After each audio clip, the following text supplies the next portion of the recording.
LTN Hour. Let's talk NASCAR with your host, Todd Bailing, co-hosts Brian Schmidt, PJ Noodleman, and producer Dangerous Dan Margetta.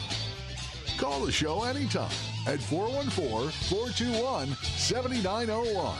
And now, the creator and host of the fastest hour in radio, Todd Bailing. Penultimate, right? That's penultimate. That means second from the last. One from the end.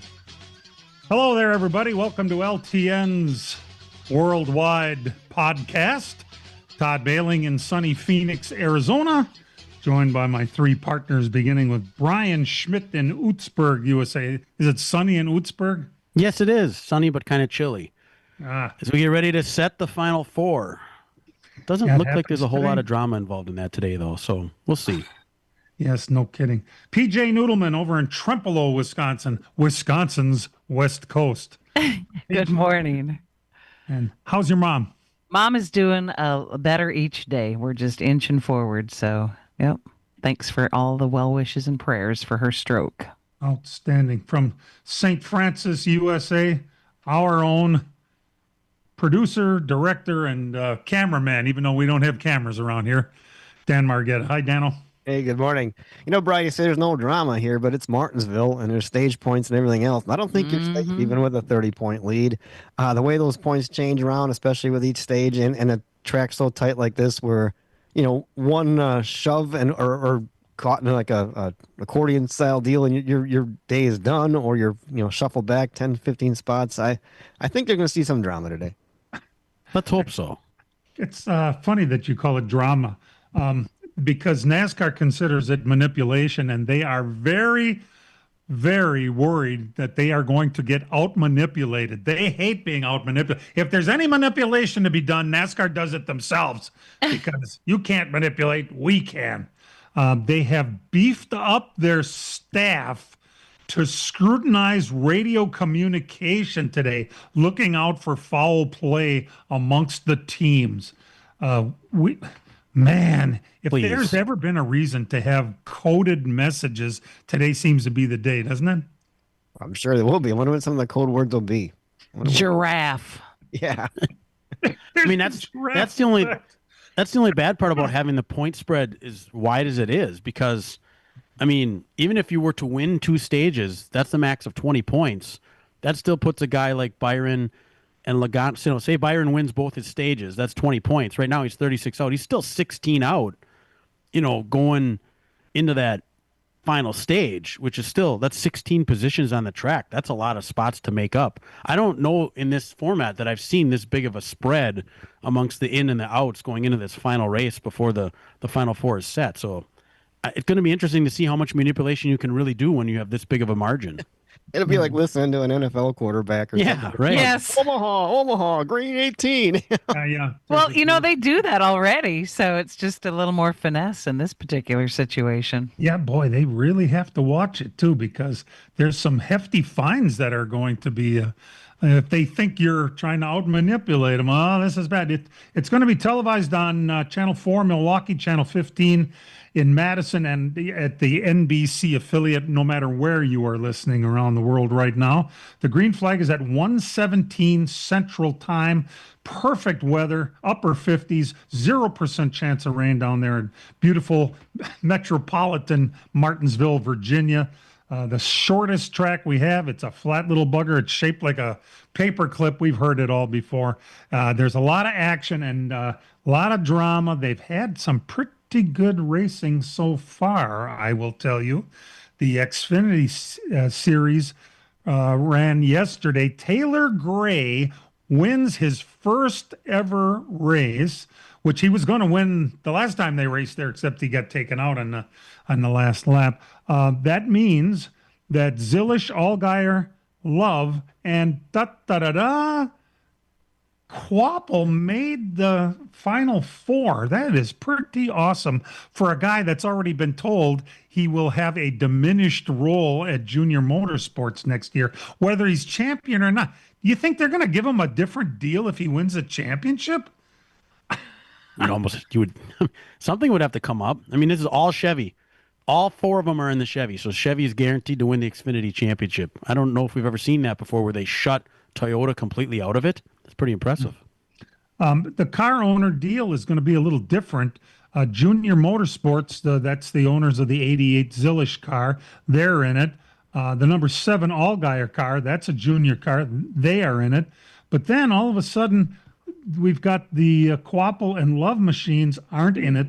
The Joe Gibbs number 19 car, now that's been driven by the Cuban Missile Crisis the last couple of races. Is he in it next week too? Yeah, he's in it to finish out the year. Almirola, okay. And everybody's favorite driver, the 21 car for Richard Childress Racing. Austin Hill. Hill, yeah. He took himself out of the Drivers' Championship, but didn't manage to get Childress taken out of the Car Owners' Championship. So, but the Car Owner Championship is where all the money is anyway. So keep that in mind. The trucks raced. Corey Heim, number 11, wins race number 11. That's nice. Tyler Ankram's in the show. Caden Honeycutt, who had got half of his points driving a different truck and then took over for Stuart Friesen. He's in the show. And Ty Majeski is already making Corey Heim nervous. It's terrible when you can get a guy can go to one race where he's good at, and he could actually beat everybody, including me. Well, yeah, look at it this way. Ty didn't write the damn rules. He just plays by them. Don't hate the game. I don't hate the player, hate the game. There you go. NASCAR, one of NASCAR's great ideas. They want it to be a crapshoot coming into the last race, and apparently that's what they're going to have next week. So the multiple different interviews I saw with Ty after that race, they asked him, they talked about how the truck wasn't any good at Martinsville and this and that, and I'm not sure if it was maybe Matt Weaver that was interviewing him. Yeah, he said, it was. How good is your truck at Phoenix? And he goes, we're good there. And I mean, the look on his face was like the cat that swallowed the canary, because he's like, if we're any bit as good as we were the other times we were there, or at Richmond, which was the other really good track they're at, which are a lot like Phoenix, Heim has every reason to be nervous. That Majeski, my God, talk about making it in on the hair on his teeth, barely into the into the Final Four, but he did it. I tell you what, Peach, maybe you can just summarize that quickly. He had some issues. The thing was chattering. He had no brakes. He had other issues. Bouncing like a basketball, and anytime it's bouncing on the splitter, that really makes it tough to get where you want to go on the track. He was battling that, and he felt a lot of pressure there from Corey Heim, who was whacking him in the ass end. And he didn't want to start a feud with anybody, so he was trying to be a little too cautious probably, but at the end of the day, it paid off. He's a finesse driver, and it certainly paid off yesterday for him. Think back now to last week at Talladega, where Rhodes and Fenhouse got together, spun out of the way. That moved Ty from 5th to 3rd, finishing at Talladega. I mean, think about it. That saved a season. I don't know if that truck was good enough to get 2 more spots, which is what he would have had to have done had that not happened last week at Talladega. So, I mean, his 2 teammates a week earlier probably saved a season.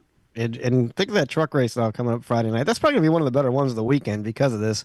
Mm-hmm. And remember, was it 2 years ago when Grant Enfinger was going to win his championship? He was coming to take the white flag, and somebody took out Carson Hocevar. Wasn't that Corey Heim? Dang, you're right. And he cost him the championship, and now Enfinger's not in it. Is that a revenge race coming up on Friday night? Carson Quapple had a very similar path to making it in. He had to perform, and I mean perform yesterday, keep the thing from getting wrecked and make sure he passed cars at the end. He did it and made his way in. It was very exciting. So the state of Wisconsin, kind of roundabout way with Carson Quapple, since he's never really lived in Wisconsin, but his dad did.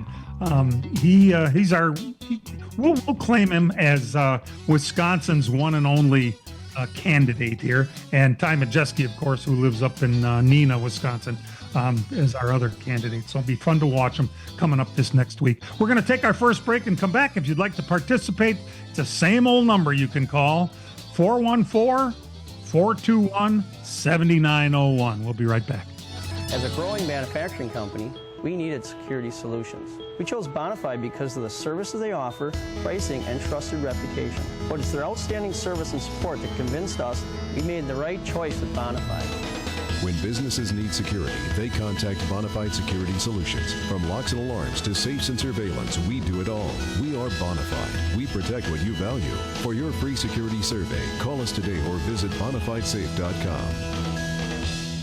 Fall has arrived, but there's still time to get your landscaping complete before the snow flies. And PMF Landscape Supply in West Bend has everything you need with fresh mulch arriving daily. From premium hardwood mulch to hemlock and pine bark to EnviroMulch in red, gold, chocolate brown, and black colors. PMF also has a large variety of decorative stone and granite, as well as field stone, topsoil, and compost. For all your landscaping needs, visit PMF Landscape Supply, 5470 River Road in West Bend. Call 262-338-8800 or visit pmflandscape.com. Friends of racing for many years. PMF Landscape Supply in West Bend. Chimney Mechanics installs and services wood, natural gas, propane, pellet stoves, and chimneys. We service all of Wisconsin, the UP, and Northern Illinois. We repair all brands and all models of fireplaces, no matter where you bought it. We do custom chimney caps, liners, chimney fire repairs, water and stonework, water leak repairs, and replacement dampers. We do new construction and insurance work. No job is too big or too small. ChimneyMechanics.com. That's Chimney Mechanics with an X. Check us out on Facebook. And welcome back to the LTN podcast. Glad you could join us. As you know, this, of course, the 9th out of the 10 races that are comprising the playoffs, meaning the championship week is coming up this next week. It's out here in Phoenix, Arizona. Unfortunately, PJ will not be making the trip out here this year, but Brian and Dan both will. And we are going to get together on Thursday night. If anybody's going to be out here, there is a place called Chicken and Pickle. Which one of you asked me what it was that they served there? That was Chicken and By pickle. me. No, there's more than that, but it's a pickleball outdoor facility. It's brand new. It's pretty cool. And Are you guys going to play pickleball? Oh God, no! Oh, Kidding me? It'd be the last thing I ever did. Oh, Did I? You don't have to move too much, Todd. I see old people doing it every day in Sheboygan. I think you could handle it. Nice. Yeah, well, they're in probably better shape than this glob of Oh, shit, no, they're I'll tell not. you that Oh, much. no. Either way, Thursday night at 6:00. Come on out and celebrate Kaylee Schmidt's birthday with us, and we're gonna have a couple of beers and talk silly and solve all the world's problems. after a couple of beers and talking silly, we'll probably be playing pickleball. Yeah, right. There you go. I'll be cheering for you. pictures I'll are it be the didn't happen. announcer. Daylight savings ends next Saturday night into Sunday morning at 2 a.m. So kind of remember next week. We'll send out a reminder on the on Facebook about it. But of course, that means that the radio show, the podcast, as it were, starts at a different time next week. It'll be the same time where you are. It'll be a different time where we are. We don't change around here. I don't know what the hell the sense is of all that, but it is what it is. So keep that in mind. That's 1 week from tonight. William Byron will start on the pole today. 98.185 miles an hour, 19.286 seconds to get around that .526 track. You got all those numbers? Pretty crazy. Byron, I'll tell you right now, since I have him picked to win the championship and he's not in the Final Four yet, I have to pick him to win today. See, that's how it works. I don't have a choice. I would like to pick the 8 car because, of course, he qualified 7th. It would be nice to see Rowdy win 1, but I don't think that's going to happen. Maybe if he leaves that organization and goes somewhere else, I don't know. Who knows? The playoff drivers today. William Byron starts first. Kyle Larson starts third. Joey Logano, be afraid. Oh, he's right there. Be very afraid. Starts fourth. Denny Hamlin, fifth. Chase Elliott will be eighth. Chase Briscoe, there's a guy that not a one of us decided was going to be in the Final Four. He starts in ninth place. 12th will be Christopher Bell, and 31st will be Ryan Blaney, who is in some kind of trouble right now. All three of you picked Ryan Blaney to win the championship, and unless Never lightning say strikes- die. unless Never lightning say stri- die. I just don't see it, but who knows? This is one of his better tracks. It is. Yes, won the last 2 he's years won here. this before. He has the best average out of anybody else on the track today. And that's with the new next gen car. It's just gonna be hard to come from 31st. I mean, that's. But it's not impossible. 500 Well, it's laps. That's one skip pit stop. Don't worry about it. Right? So you're saying there's a chance. What do you think about the 11 not firing off for qualifying? Did you see it? They had to push his car. It was some kind of mechanical thing that they've dealt with a while. It's one of the three things we've dealt with, Denny said afterwards, or been dealing with. It's like, you guys are running for a championship, and another shot for the 11 car to actually do it. You think they'd have their ducks in a row by now. I mean, it seems like we get down to it, and it's time to really, get with it. And it seems like the 11 kind of falters all the time. And they do have some distractions, Dan. Oh, yeah. And this could be one of those where they're just showing up to show up, and they've been working on their Phoenix stuff all a while before. That's a good point too, Brian. We will talk about all the things that Denny has to worry about other than winning a championship. That is a lot to put on a plate of anybody. But again, we got a veteran driver who's in his 40s. His career has most of the water is under the dam, and not that much is still coming by. He wants to win one before he's done. But there's so many other issues that he's dealing with these days, which we'll probably talk about after the next break. But either way, he's in already, folks. Keep that in mind.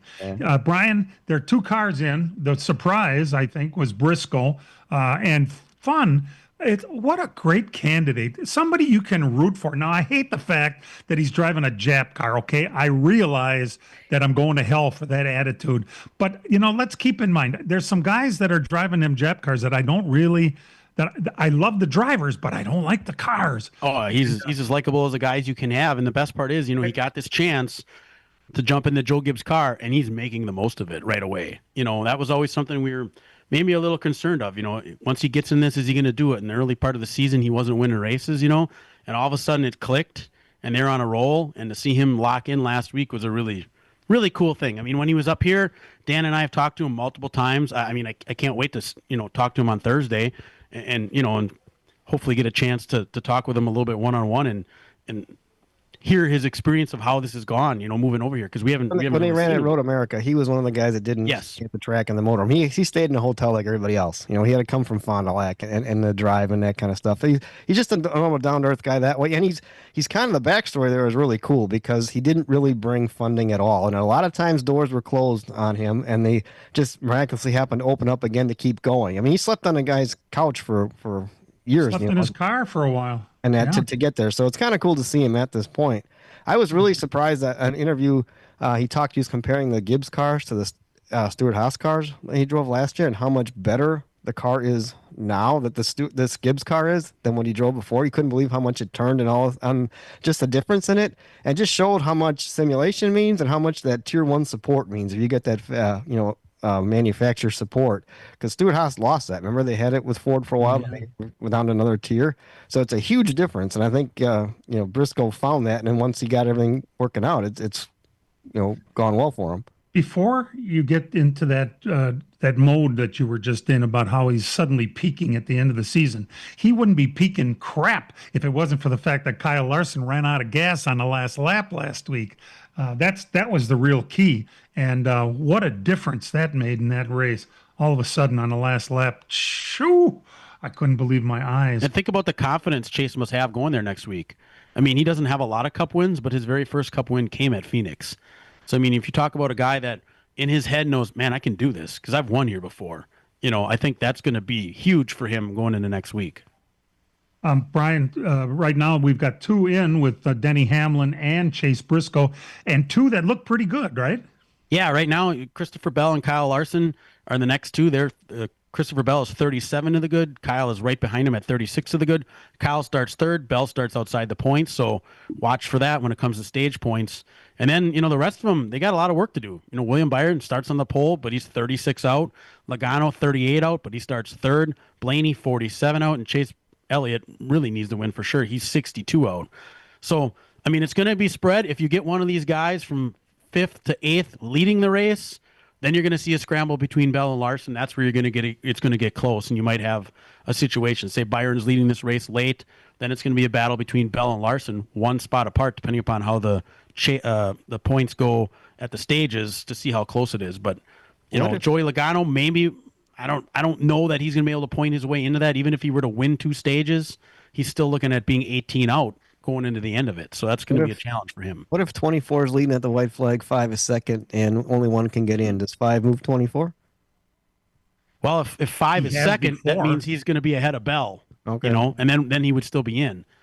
Somehow, Christopher Bell is going to have to leapfrog Kyle Larson to get the stage points to get ahead of him. If Larson can keep Bell behind him all day, Larson will be ahead. Just like Ty Majeski on Friday came into the day 5 behind, but once the stages got going, he kept those guys behind him. He vaulted in front of them at the end and ultimately got him in by the 1 point. So the key for the Larson out-qualified Bell, that's the first step he needed to do, especially at Martinsville. So now he keeps Bell in his rearview mirror all day, he'll be in. After the break, we'll talk about what has happened in the world of legalese, and there's some interesting sidebars to it. We'll be back. From racing engines to street engines, long blocks to turnkey packages, or complete custom engines, just ask and Wagner Automotive can fill your needs. All backed by many years of racing experience. These years of experience have provided reliability and performance that customers need to win races. Wagner's has been building championship winning engines for top teams from NASCAR to short tracks in your backyard. This expertise has carried over to street engines they supply to top custom car builders. The Wagner Company, in the heart of Wisconsin, is outfitted with the state-of-the-art machinery necessary to design, manufacture, build, and test custom engines and their accessory parts. Dyno services are independently available for anyone needed to test their engine. Wagner's Company can also provide you or your company with production CNC machining or welding services. All your questions and requests are handled personally by Casey Wagner. Just give us a call at 920-394-3557 or visit our website at wagnerautomotive.com. Miller Sales and Service of Random Lake is where to go for a trailer no matter what you're hauling. Tom and Jerry Miller have been selling trailers from B&B, Trophy, and Bravo for over 50 years. Quality and integrity is what put them on the map on the corner of 57 and K since 1939. Home of the number 89 dirt and asphalt cars of Brad Miller. That's Miller Sales and Service. It's where to go for a trailer just 20 minutes north of Milwaukee. Call them 920-994-4358. As a growing manufacturing company, we needed security solutions. We chose Bonafide because of the services they offer, pricing, and trusted reputation. But it's their outstanding service and support that convinced us we made the right choice with Bonafide. When businesses need security, they contact Bonafide Security Solutions. From locks and alarms to safes and surveillance, we do it all. We are Bonafide. We protect what you value. For your free security survey, call us today or visit bonafidesafe.com.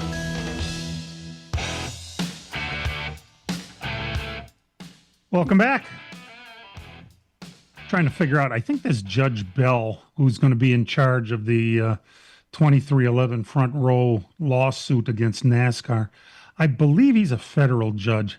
Many times when they talk about these things, they'll say, who appointed Judge Bell? I don't really know. Has he been there for a while? Is he a Trump guy? Was he a Biden guy? Did he come even before that? I'm not sure. But he did say, you guys, I'm going to need you to all sit down. We're going to have a settlement conference.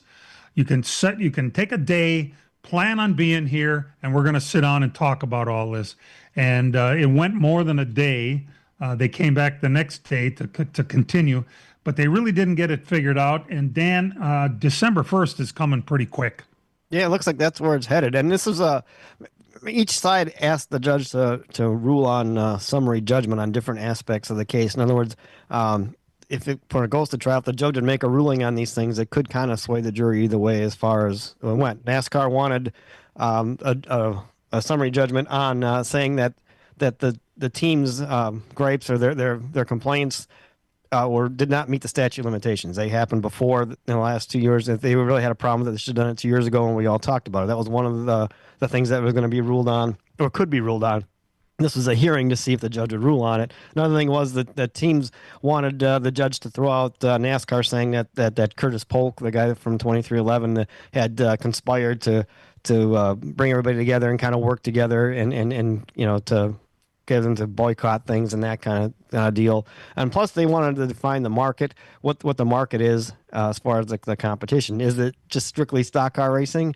And that's just it? Is there only one? Is it there? Or, do you include IndyCar and F1 and IMSA and other thing too? Is it a broader way that way? Could these guys go to different team or different series? That's kind of what the whole hearing was about. And I don't think the judge, he didn't rule on any of them. He could rule on it. He may or may not. But none of it got settled. That was probably the big thing. A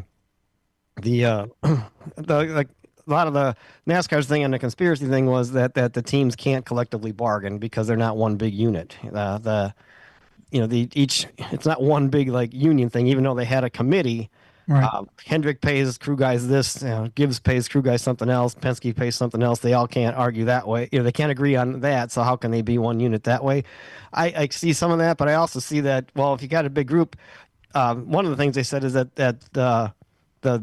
the smaller teams, if they had a problem, one of them, I guess, had an issue with one of the agreement, and they went back and changed it and asked everybody else to be okay. And then that's where the judge said, well, that kind of goes against your argument because you did kind of get them all together before you made this thing. They have to have some kind of, they have to be together somehow on that deal. And then the market, as far as what it is it just straight stock car racing, or do you include the other forms too? If you don't have to run NASCAR, you can go run IMSA, you can go run IndyCar. Jordan said, I don't want to run that. I want to run stock cars. That's the market is more broadly or more defined. I'm trying to think of the word that is, but it's if I want to run stock cars, I can't run anywhere but NASCAR is what he says. You can't run the other series and stuff with this car. So yeah, it's an island basically that they're on. Yeah, and then so what happens? When it ended up, they pretty much all said they were going to go to court. I mean, Hamlin's comment was nothing got accomplished. One side's on a suicide mission. So I mean, the rhetoric is kind of not together on this deal. If it goes to court, who knows? I mean, each side has got so much to lose in this, and I'm surprised that they haven't figured something out yet. And maybe they still will, but. Well, and we've talked about this too. Even if NASCAR loses, who really wins then? Yeah, it's just piss money for Jordan. Like he said, he's lost more in a casino than what this is costing him. Didn't you think it was kind of odd that Front Row announced this week that they have signed Zane Smith, their driver, to a multi-year contract extension? For what? They don't have a charter right now, right? They are operating without a charter, correct? Yeah. Yep. Okay, so I don't know what he's getting paid, but he's going to get whatever it is. He's going to get it for a couple of years after. If for some reason, if NASCAR wins this, and I don't know who's going to win anymore. I always thought NASCAR is going to win. It's their sandbox. They make the rules. Don't tell me how to run my own outfit. If you don't want to be here, don't be here. And so already it's costing those guys because they don't have charters anymore. But, Tyler Reddick, Bubba Wallace, Riley Herbst, Todd Gilliland, and Zane Smith are all going to be free agents at the end of this year. Gregson, too. Right? Gregson's in the other front row car. Oh, that's right. And Gregson. Jeez. And NASCAR could be out of business, really. I'm not sure what would happen with all the contracts that are in place and television rights and all that sort of thing. If NASCAR loses, what happens? Anybody? I mean, they probably have to sell off the racetracks too, right? You can't own racetracks and promote races as well. I mean, it's a big deal if that went down. Is there something in place if that happens? Well, we have kind of talked a little bit off the show about the Cars Tour and that structure that's in place with Dale Earnhardt Jr. and Kevin Harvick, and yeah, Jeff Burton's a part of it too. But I think the other two are kind of the leaders on that. That's there to pick up the pieces. I can see, even if no matter what happens, who wins in this deal, there's a lot of series waiting to pick up the pieces on that. NASCAR did the same thing when IndyCar split back in the mid 90s to late 90s, and they went through that split. NASCAR really rose in popularity because they were there to step up when IndyCar kind of faltered. They kind of messed their stuff up, and here came NASCAR, and look how popular they got. I think it's kind of the same way now. NASCAR's on top, and this lawsuit could shake all that down, no matter who wins. There's a lot of fallout from that. I mean, IndyCar's waiting to come back in the wings. Mm-hmm. Cars Tours, another one that the stock car wise, I think is there that could pick up on it. I think a lot of people woke up with that SRX series, even though it's not around anymore. But they show that you could have a series if you have a pretty decent TV deal. It doesn't have to be NASCAR, and as long as you got some named drivers that you can go with it, you can make it work. That's what it is. It's about the named drivers. By the way, thanks to our Aaron Baird, who keeps close tabs on things around here. Judge Bell was a Trump guy from Trump's first term. So we're going to sneak away and come right back. Miller Sales and Service of Random Lake is where to go for a trailer, no matter what you're hauling. Tom and Jerry Miller have been selling trailers from B&B, Trophy, and Bravo for over 50 years. Quality and integrity is what put them on the map on the corner of 57 and K since 1939. Home of the number 89 dirt and asphalt cars of Brad Miller. That's Miller Sales and Service. It's where to go for a trailer, just 20 minutes north of Milwaukee. Call them 920-994-4358. Fall has arrived, but there's still time to get your landscaping complete before the snow flies. And PMF Landscape Supply in West Bend has everything you need with fresh mulch arriving daily. From premium hardwood mulch to hemlock and pine bark to EnviroMulch in red, gold, chocolate brown, and black colors. PMF also has a large variety of decorative stone and granite, as well as field stone, topsoil, and compost. For all your landscaping needs, visit PMF Landscape Supply, 5470 River Road in West Bend. Call 262-338-8800 or visit pmflandscape.com. Friends of racing for many years. PMF Landscape Supply in West Bend. Chimney Mechanics installs and services wood, natural gas, propane, pellet stoves, and chimneys. We service all of Wisconsin, the UP, and Northern Illinois. We repair all brands and all models of fireplaces, no matter where you bought it. We do custom chimney caps, liners, chimney fire repairs, water and stonework, water leak repairs, and replacement dampers. We do new construction and insurance work. No job is too big or too small. ChimneyMechanics.com. That's Chimney Mechanics with an X. Check us out on Facebook.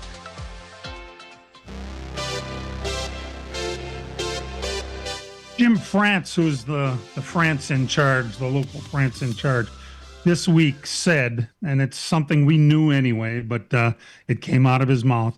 He said that no permanent charters because it is impossible to commit to financial payouts because they depend on an ever-changing media rights deal, which we all knew.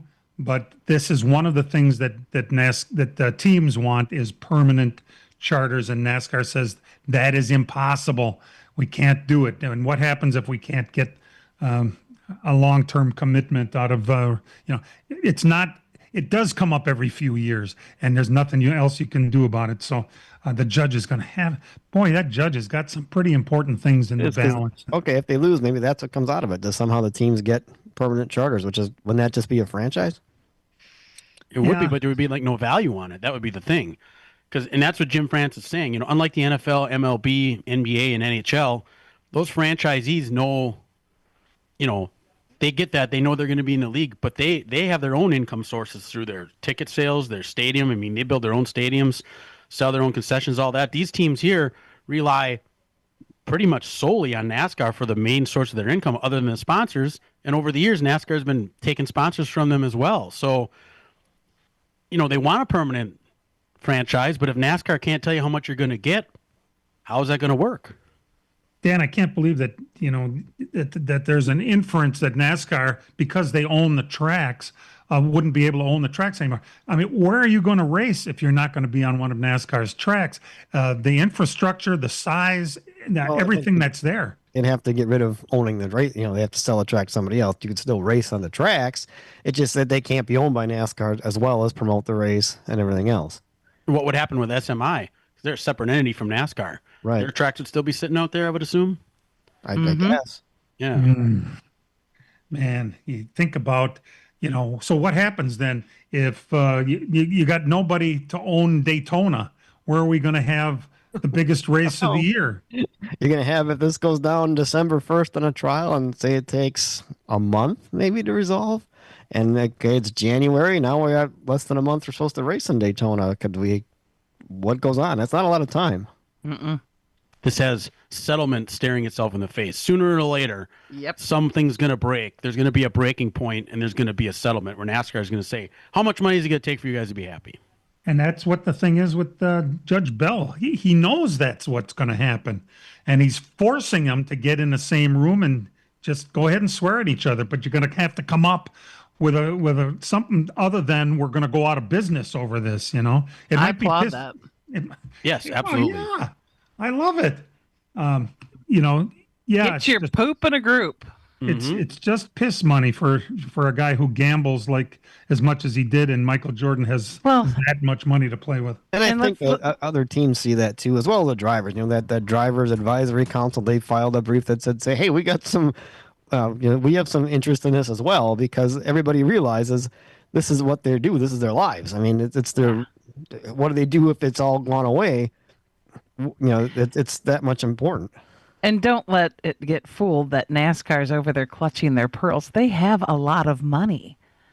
And I'm not saying that they need to, self-fund the thing, but at some point, you probably do need to put an investment in your teams, since they don't have the ability to make the money like NFL teams do.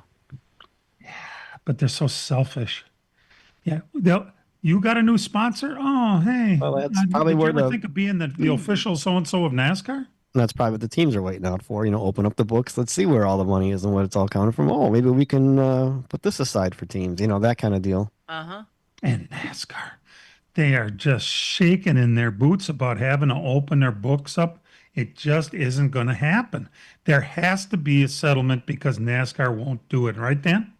Well, they'll anything possible to not do it. I mean, that's the ultimate loss for them. And the team side, if NASCAR wins, and I guess they're gone too. I mean, each side has a lot to lose in this. It's not like one side has got more to lose than the other. I think everybody's got a lot to lose, because I think you kind of rely on each other so much to do your basic everyday stuff in this sport. It's a wicked game of chicken. Yeah, no kidding. And where are we headed? Hey, we remember Marcos Ambrose. He was a Australian driver that came up to, he was well before SVG was, who isn't Australian anyway, but came up. He was a supercar driver from that series, which is the same thing that Van Gisbergen came from, and came up, and we knew he'd be good on road courses, had a couple road course wins, and then just said, I conquered, I did all right, and now I'm going back. And he went back to Australia, where he has been racing.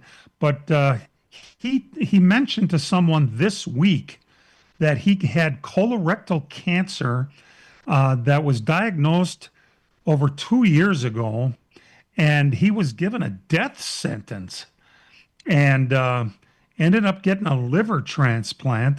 And he's still alive and it's still doing okay, I guess, right, Dan? He apparently is. He's okay for now, it seems like. Yeah, it looks like it's going good now. It's 2 years later, and he said he's long past what they said he was going to make with the transplant. But it's like a 5-year deal with that before you really know for sure if you're clear on that thing. But it's way better than what the diagnosis was going on, and that was in 2023, I think, is when he first got that. Yeah, and it's funny. We just didn't really hear much about it that way. I mean, I just found out now. Somebody did an article. It was on a website that brought that up. But I mean, did we even know about it when it was going on like 2 years ago? No, he just mentioned it. Yeah. We're just finding out about that, what he's all gone through for the last 2 years. So pretty crazy stuff. Well, that's a lot to deal with for sure. And there was some news this week, assuming, of course, that NASCAR is still in business next year. The worst kept secret, Daniel Suarez is going to be the new driver of the number 7 car, Justin Haley.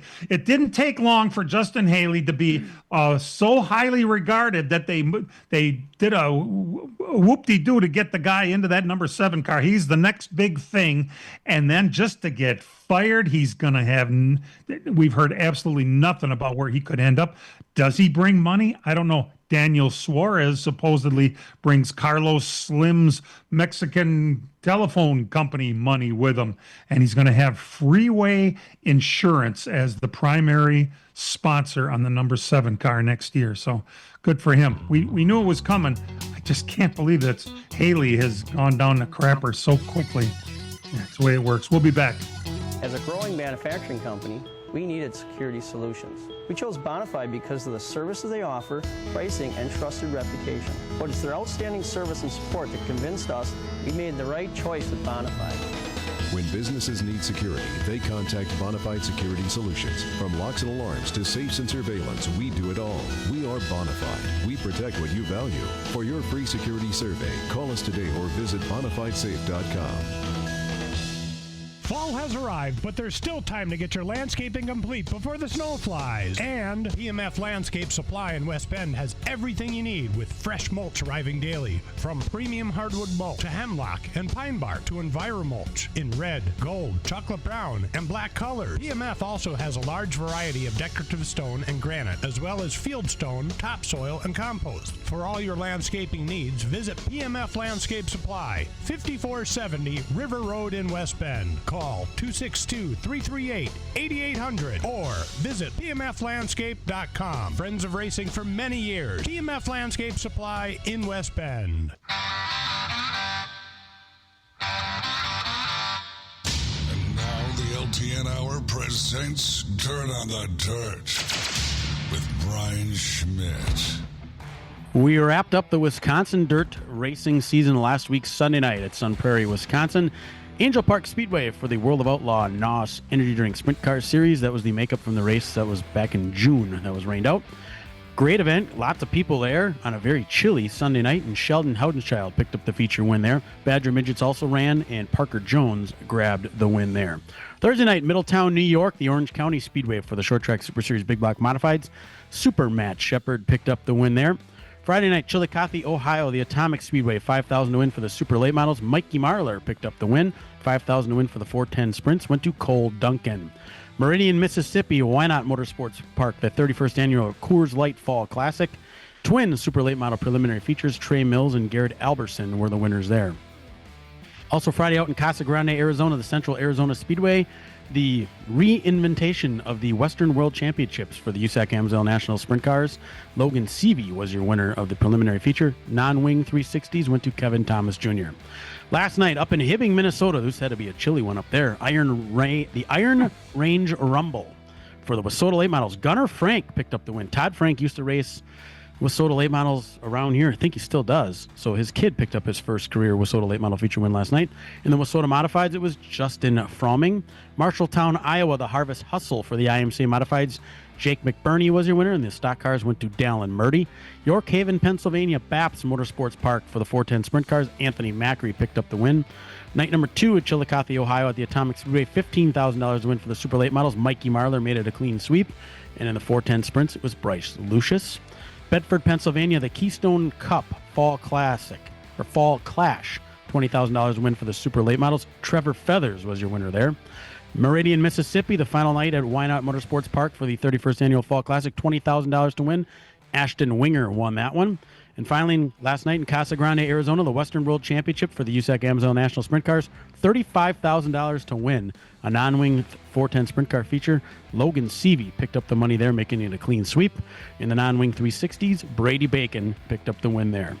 Well, that's it. The World of Outlaw sprint cars were supposed to race out in Kansas and Oklahoma this weekend. Those got washed out, so it all comes down to the World Finals, which is 2 weeks away. For the first time ever, it won't be the same weekend as the Cup Series stuff in Phoenix. So November 5th, 6th, 7th, and 8th will be the World Finals in Charlotte. So 2 more weeks, and that will probably wrap up all the dirt track racing around here.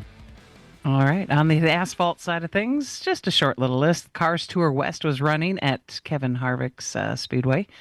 The Super Elite Model winner was Jace Hansen, who finished third last year at the Snowball Derby. Kevin Harvick was second, Keelan Harvick 10th. World Crown 300 at Cordele Speedway. It's the Southern Super Series. The Super Elite Model winner was Jake Garcia. Colin Allman, Bubba Pollard, and Johnny Sauter were second, third, and fourth. Stephen Nasse was seventh. And that is all we have for that. The All-American... He was leading that thing late in the race there yesterday, wasn't he? He was, but then fresh tires were sneaking up behind him. Jeez. That race at Kern County was a pretty darn good race that Hansen won over Harvick. It really was. There's a lot of banging and beating on each other, but it was good bare knuckle racing. Talk about a racetrack that I think NASCAR is missing the boat on. I mean, I watched that race last night as well, and they talk about how the facility is phenomenal. Yeah, they want to have a presence in Southern California. Why not go there? I mean, the place is gorgeous. It's got the tunnel to go underneath it like you want. It's well lit. It's got all kinds of room for additional seating. If you want it, it's about 100 miles from L.A., so people can travel up and travel back. It's because NASCAR doesn't own it, Brian. Oh, my gosh. I mean, you got rid of Irwindale, which is right there. This would be perfect. It's not in the city of Bakersfield. It's kind of outside of it a little bit, so you have plenty of room for campers. I mean, it seems like a slam dunk, and Kevin Harvick now owns it. What more do you need? I think Harvick plays nice in the sandbox with NASCAR. I mean, he's still doing some commentary work for them, too, but obviously he has a foothold in the Cars Tour as well. And I believe that they both are kind of keeping each other at arm's length and playing nice and smiling, knowing full well that you don't want to turn your back on NASCAR. They'll bite you. No, come on. They're so easy to work with, aren't they? Come on. All-American 400 is coming up in 2 weeks from Nashville. And the rumors are that might be the last season there. That's rumors been swirling around for a while, but there's more and more condos getting built up around it. And I would sure hate to see the Nashville Fairgrounds go the way of the Buffalo. But isn't that the place that we're talking? Where it's a political football right now that they're, going to upgrade it back to NASCAR Cup Series status. SMI was the group that was big time into it, and yeah, I don't know. It's been quiet now for quite a while as to what they're going to do there. But when you keep building, rebuild right up behind it. I mean, if you look at a Google picture of it, there's literally condos like. And all of those condo owners are bitching about the noise. But beyond that, though, I think when you're talking about SMI, I think everybody is just holding their breath, waiting to see what's going to happen with this lawsuit with NASCAR. Yeah, that's got to happen before we even think about where we're going to expand our schedule, because it's not owned by NASCAR. It's another track not owned by NASCAR. So, and for that All-American 400 race, we have quite a strong field of cars from up here going down there for that, don't we? Yeah, Majeski's already committed to it from Victory Lane at the Winchester 400. I believe Gabe Summers is going down there for that as well, too. I think Ty Fredrickson talked about going to it, so that should be exciting stuff. Yeah, and you never know who else is going to show up, because it seems like, I didn't know those guys were going, and there they are, So pretty cool stuff. Isn't Sauter going to go down there too? Who's Maybe. going? Is Johnny? I'm not sure. Johnny might. I don't know if Penn is. The Wisconsin Hall of Fame ceremony is coming up this coming Saturday, November 1st. If you don't have your tickets yet, they're $25. I would recommend that you go to this. Brad Dahmer, Ted Dolan, Harry Neitzel, Kenny Richards, and Donnie Scheffler are all going to be inducted into the Hall of Fame. And it's going to be, I can tell you right now, it's a big day for those folks. For anybody that gets inducted, I can tell you it's a big day. So it's coming up this coming Saturday night. And this will be a good time to sneak away for a break. We've got some other things to cover, and we'll do that after we get back. Hang in there with us. Miller Sales and Service of Random Lake is where to go for a trailer, no matter what you're hauling. Tom and Jerry Miller have been selling trailers from B&B, Trophy, and Bravo for over 50 years. Quality and integrity is what put them on the map on the corner of 57 and K since 1939. Home of the number 89 dirt and asphalt cars of Brad Miller. That's Miller Sales and Service. It's where to go for a trailer, just 20 minutes north of Milwaukee. Call them 920-994-4358.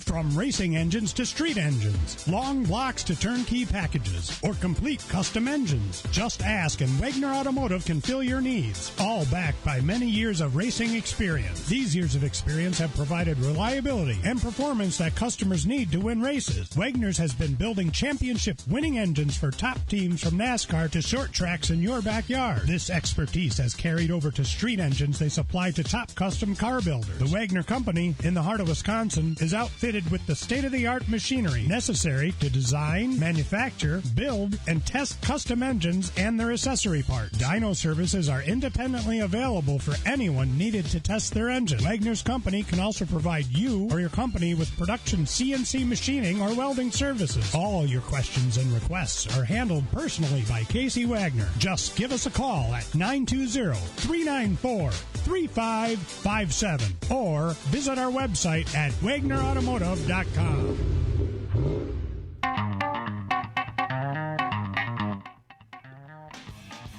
TV ratings last week, it was a head-to-head thing where NASCAR on NBC and Formula One on ABC went against each other.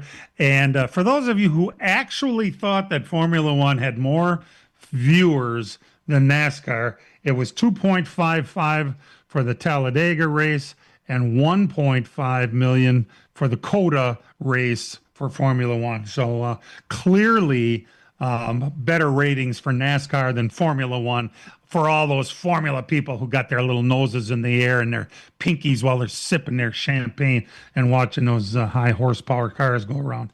It's not as good as NASCAR is doing.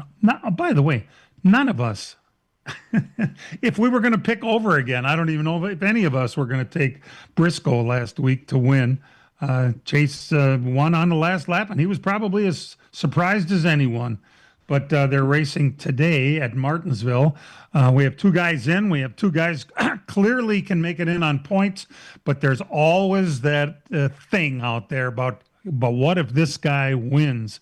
And, you know, there's Kyle Larson, and there's Joey Logano, and there's William Byron, and there's Chase Elliott, and there's guys that could just sneak up and win one of these things. I'm going to say the pole sitter, William Byron, since I picked him to win the championship, is going to have to win this race to make it to the championship round next week. I'm taking a 24 car. You can all fight over everybody else as far as I'm concerned. Dan, how about you? I'll let Brian go. I'll go last. Okay. Brian?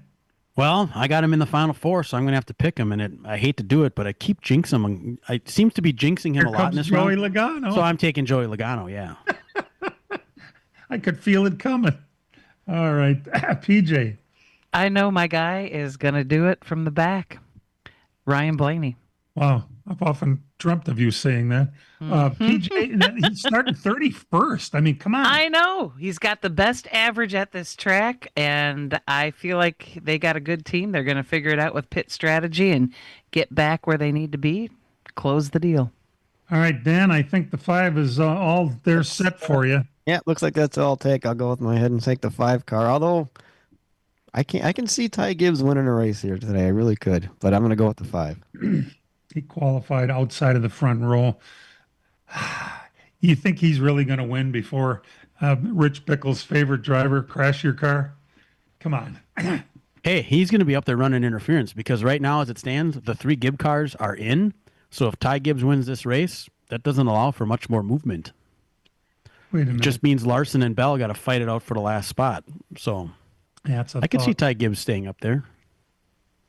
Can you imagine if we're, when back in the day when there were 10 cars in the final, the playoffs, as it were, and it was called the chase at the time, and 5 of them were Roush, and everybody was all up in arms. Oh my God, this is so unfair. So you can't have, let's go 12 cars or let's go 16 cars. The only good thing is the lawsuit is keeping NASCAR from trying to redo the invention of the playoffs. Yeah, we got to see first what happens in court before we can redo the playoffs. And the Latford system is out there. It worked before. And we see what happens next week. At this time next week when we're doing this show, if Zilich and Heim aren't your champions of the trucks in the Xfinity series, they're going to be coming, and then you're going to see things change. If Zilich and Heim win it, then I don't know that you're so quick to change it, but I can see there's going to be an uproar if they don't, because if you look at the Ladford system and how it goes, Zilich would have clinched the Xfinity Series 2 weeks ago, and Heim would have clinched the Truck Series 3 weeks ago. I'm rooting for an uproar. So I know we kind of are too to see how they're going to handle it, but I mean they had 11 truck in that truck. He won 11 races? That's like half the races. They have only 25 in the schedule, and the other ones, it wasn't like he ran 30th or other ones. I mean he was actually running good. The other things, early in the season, remember they said he could have had 5 or 6 wins and he only had like 2. Yeah. I mean you could have been looking at an absolutely incredible season here. Even early in the season if he would have won all the races he was there. Brian, I can still see Mr. Quintessential NASCAR standing up at that press conference and saying, and then when we get to the final race of the year, it's 4 cars going after each other, and may the best car win the championship. One race that all your golf balls are in one bucket, and here and I.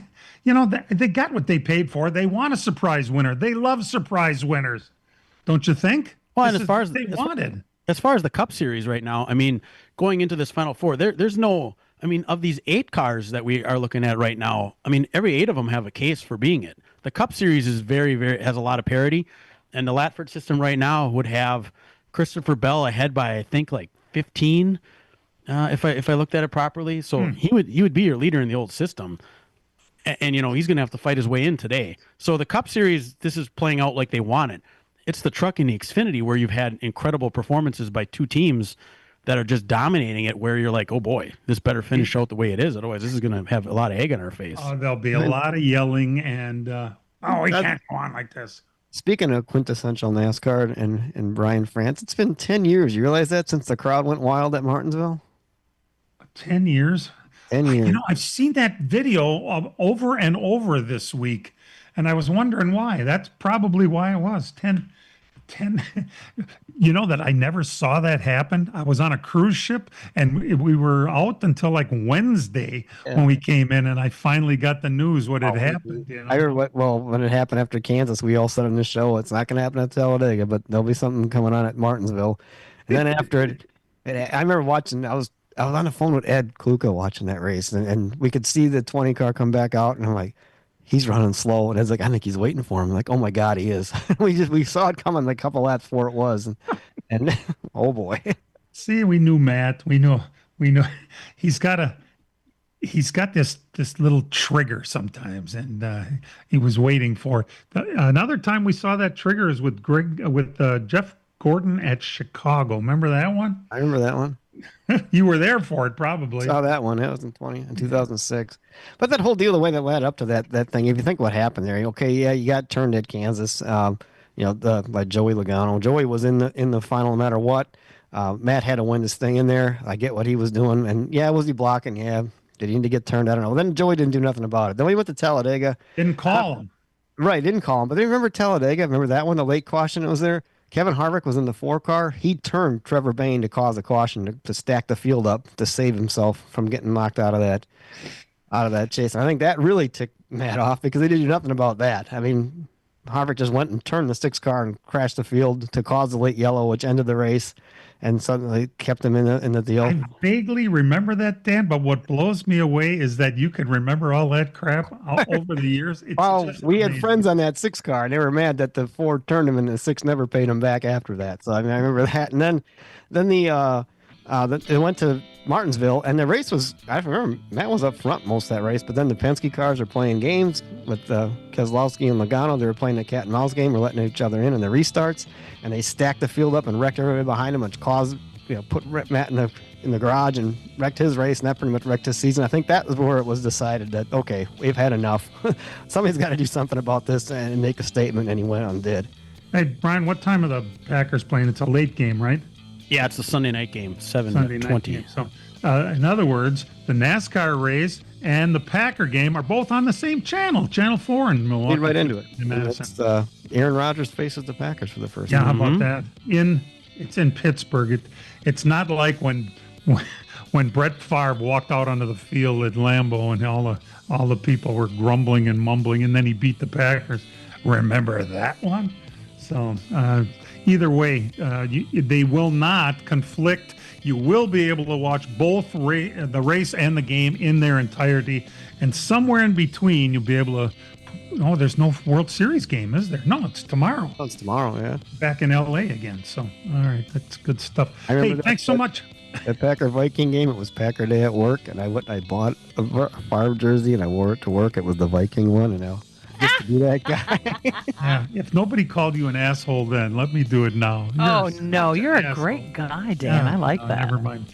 Yeah, that's right. I forgot you actually like that. Here's something to keep in mind. Real race cars have doors through the windows. Let's Talk NASCAR is produced and directed by Dangerous Dan Margetta. Our engineer is Matt Losi, and for all of us involved with the program, we appreciate you being here, and we'll see you next week, everybody.